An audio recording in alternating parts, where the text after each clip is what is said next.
আসসালামু আলাইকুম। আজকে আমাদের প্রজেক্টের যে প্রতিদিনের কাজকর্ম সেগুলো আমরা দেখাবো ইনশাআল্লাহ। সর্বপ্রথম আমরা প্রজেক্টের জন্য যেগুলো চিন্তা ভাবনা করি সেগুলো আমরা আজকে A to Z আপনাদের দেখাবো। আমি সর্বপ্রথম ঘুম থেকে উঠি। ঘুম থেকে ওঠার পর আমরা প্রতিদিনের যে কাজকর্মগুলা সেগুলো সর্বভাবে শুরু করে আপনাদের দেখাচ্ছি। প্রথমে ঘুম থেকে উঠে বাগানে প্রজেক্ট আছে। আম প্রজেক্ট নেওয়ার জন্য আমরা বাকিকে প্রথমে ক্যারেট নেই। সেখানে ক্যারেট নেওয়ার পর ধীরে, ধীরে বাগানে আমরা যাই।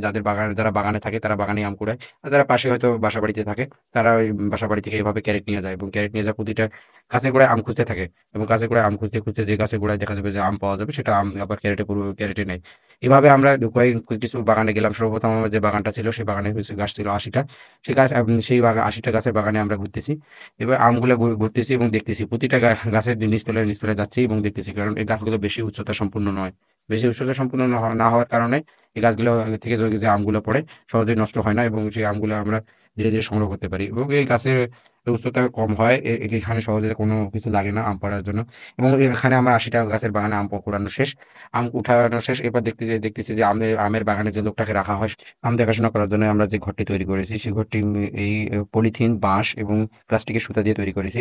আর এই ঘরটি তৈরি করতে বেশ ৳২,০০০ মতো খরচ হয়ে গেছে এবং এখানে থেকে আম দেখাশোনা করে এই লোকটি।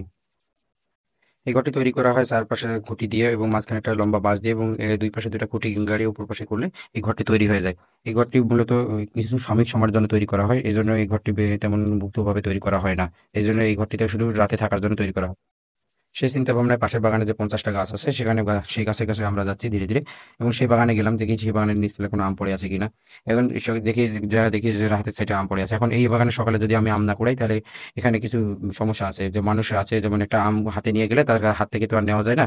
এজন্য এই আম কুড়ানোর জন্য তাড়াতাড়ি ঘুম থেকে উঠতে হয় এবং সেই বাগানে আম কুড়া শেষ। এরপরে আছে আমার ৩০টা গাছের একটা বাগান, ছোট বাগান। এটা আমার নিজস্ব বাগান। ও ২ টা আমাদের হচ্ছে কিনা বাগান। এজন্য আমি এবার নিজস্ব বাগানে ঢুকলাম। ঢুকার পর দেখতেছি কোথায় আম আছে না আছে। এবং আমার আমগুলো একটু জাঙ্গিয়া মানে মাচাং করে তো গাছগুলো দেওয়া হয়েছে যত সহজে আমগুলো ঝুলাই থাকে। আমগুলো আমি দেখলাম পুরো গাছ দিলাম বাগান পুরো শেষ কুড়ানো শেষ আমগুলো।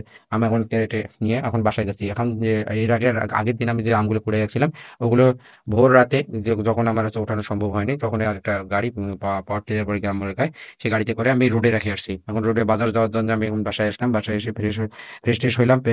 ফ্রেশ হওয়ার পর হচ্ছে ব্যাগে করে এই যে ১০ কেজির মতো আম আছে সেটা নিলাম। সেটা নিয়ে যাচ্ছি আমাদের হচ্ছে যেখানে আম রাখা আছে। আগে নিয়ে গেছে এই আমটা দেখাচ্ছি এই আমটার ওজন ১ কেজি। এখন আমাদের রাস্তায় ১ কিলোমিটার পর্যন্ত পুরাটাই কাঁচা চীনের দুঃখ হংহ আর আমাদের দুঃখ এরাই কাঁচা রাস্তা। সেই জন্য আমি এই যে কিছুক্ষণ পর যাওয়ার পর দেখলাম রোডে গেলাম। রোডে যেহেতু আগে থেকেই আমাদের আম রাখা ছিল এবং আমার বাবার সাথে দেখা হলো এবং সেখান থেকে আমি আম নিয়ে গেলাম এবং আমি ভ্যানে নিয়ে গেলাম। ভ্যানে করে যাচ্ছি আমরা চার্জার ভ্যান। এবং যাওয়ার সময় আমি কিছু যে জিনিস দেখাচ্ছি এই এলাকা পুরাটাই আছে আমে ভরপুর। এই হাড়িভাঙা আম শেষ হয়ে গেছে। আমি আমার বাড়ি ঘরের প্রজেক্টটা দেখাচ্ছি। এই যে পুরো এই রাস্তা দিয়ে আমরা পদাগঞ্জ যাই। পদাগঞ্জ আমাদের বাড়ি থেকে ৫ কিলোমিটার দূরে এবং অনেকেই সাইকেলে করে আম নিয়ে আসে। আর এভাবে আমরা যাচ্ছি। যাওয়ার পথে দেখতেছি যে হাড়িভাঙা বাগানে কিন্তু হাড়িভাঙা আম শেষ। এখন এভাবে এই হাড়িভাঙা আম যখন ছিল তখন এই আর রাস্তায় ভরপুরে রাস্তায় যানজট ছিল। এখন আমরা পদাগঞ্জে প্রবেশ করলাম। পদাগঞ্জে এই মাথা থেকে এখান থেকে একবারে শেষ মাথা পর্যন্ত আম কিন্তু ভরপুর। এখন আমি যাচ্ছি দেখছি যে কোথাও আম নেই। আম তারা না আম বেশি না থাকার কারণে আমি আমার কাছে যে আমগুলো নিয়ে গেছি সবাই চলে আসলো। আপনারা দেখেন আম পাশাপাশি কোথাও কেউ আম নিয়ে আসে নাই। আমি আম নিয়ে গেছি। তো সবাই আমার সাথে দরাদরি করতেছে। কেউ বলতেছে ২২০০, কেউ বলছে ২৩০০, কেউ বলছে ৩০০০। তারপরেও আমি বলি আমগুলো গাড়ি থেকে নামাইলাম। নামায় একটু দাঁড়ায় আছি। দেখি মানে একটু বাজার বেশি হয় কিনা। সেজন্য আমি বাজার বেশির জন্য আমি নিজে একটু অপেক্ষা করতেছিলাম। আমার সাথে দর কষাকষি হচ্ছে। আমি বলতেছি যে, "ভাই আমার কাছে ২২০০ লাগবে বা ২৫০০ লাগবে।" সেই অনুপাতে আমি আমটা রেট করতেছি। আমার সাথে কথা হচ্ছে। ওরা বলতেছে, "এখানে একটা খারাপ বিষয় আছে কি ৪৫ কেজি মন দিতে হয় বা ৪৬ কেজি মন দিতে হয়।" এটা হচ্ছে সবচেয়ে খারাপ বিষয় পদাগঞ্জের। তারপরেও এখন উপায় নেই যেহেতু আমি পদাগঞ্জে নিয়ে গেছি সেহেতু আমাকে আবার দেখাইতে হচ্ছে পদাগঞ্জে ৪৫ কেজি বা ৪৬ কেজি। আমি বিক্রি দিলাম শেষমেশ আমি আমটা বিক্রি করে দিলাম এবং আমার আমটা মেপে নিচ্ছে। উনি মেপে নিচ্ছে আমি দেখতেছি কিভাবে উনি আমাদের নষ্ট আম বলছে। সবশেষে আম মাপা শেষ। আম মাপা শেষে উনি আমাকে আমার পাওনা সেটা বুঝিয়ে দিচ্ছে। সেখান থেকে আমি আমার পাওনা বুঝে নেওয়ার পর আমার যে বাকি ক্যারেট ছিল ওখানে যাওয়ার চিন্তা করতেছি এবং এই লোকটা বলতেছে ৳১০০ কম দেই। এখানে একটা সমস্যা আছে আম বাছাই করে আবার আম বাছাই করার সময় হয় এই ৳১০০, ৳২০০ বা ৳৫০ কম দেয়। আবার ৪৬ কেজি মন নেয় বা ৫০ কেজি ৪৫ কেজি মন নেয়। এখানে আমি পাকা আম দিছি এই লোকটাকে, এই লোকটাই আবার আমার আমগুলা বাছতেছে। দেখেন আমি ৩৭ কেজি আম পাকা আম দিছি। এখানে তার মধ্যে ৭ কেজি আমে খারাপ বের করতেছে। তার মানে এই পদাগজের এটিও একটু মহা বড় সমস্যা। যেহেতু আমরা কষ্ট করে প্রজেক্ট করে টাকা খরচ করে আম চাষ করি। সেখানে একটা পাকা আম নিয়ে গেলে সে আম যেতে, যেতে মনে হয় ও আম ওদের কাছে আর চলে না। তো এটা আসলে খারাপ বিষয় যদিও আমাদের আম চাষী ভাইদের এটা খারাপ বিষয়। তারপরেও আমি আম দিলাম। আম বিক্রি করা শেষ। এখন হালকা একটু সকালের নাস্তা করব।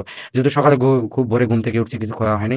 তার জন্য আমরা একটু হালকা নাস্তা করার জন্য দোকানে গেলাম। ওখানে গিয়ে বললাম যে আমরা একটু নাস্তা করবো, নাস্তা করার জন্য উনি আমাদের ডিম পরোটা আর খিচুড়ি দিল। ছোট ভাইয়ের সাথে ছিল, ছোট ভাইকে নাস্তা খাওয়ার জন্য সবকিছু রেডি করলাম। ওর ওদিকে নাস্তা খাওয়ার জন্য সব রেডি হচ্ছে, আর আমাদের এদিকে সবকিছু আমরা বিক্রি করে আমাদের যে টাকা পয়সা লেনদেন ছিল ওটা সংগ্রহ করলাম। এরপর দেখেন, তারপর কিছুক্ষণ পর দেখলো বাজারে একটু চলে আসলো।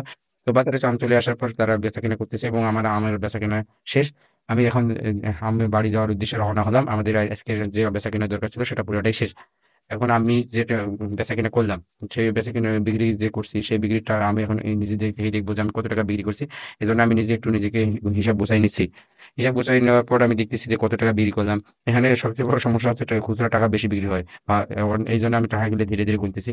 আর এই বাজারে একটা বেশি যে সবসময় কাস্টমার বেশি থাকে, কারণ এই কাস্টমার বেশি হওয়ার কারণ 45 কেজি মন, 46 কেজি মন, আবার আমও ওদের পিওর করে বাছাই করে নেয় এখানে। এই জন্য কাস্টমার বেশি আসে, কিন্তু আমরা যাই, চাহিদা আছে, আমরা বিক্রি করার মতো চাহিদা আছে এখানে। ইনশাল্লাহ আমার টাকা সব ঠিকঠাক আছে। এখন আমি বাড়ি যাওয়ার উদ্দেশ্যে রওনা দিব। তো আমাদের পেজটা আপনারা সবাই লাইক করবেন এবং আমাদের জন্য সবাই দোয়া করবেন। আসসালামু আলাইকুম, ভালো থাকবেন।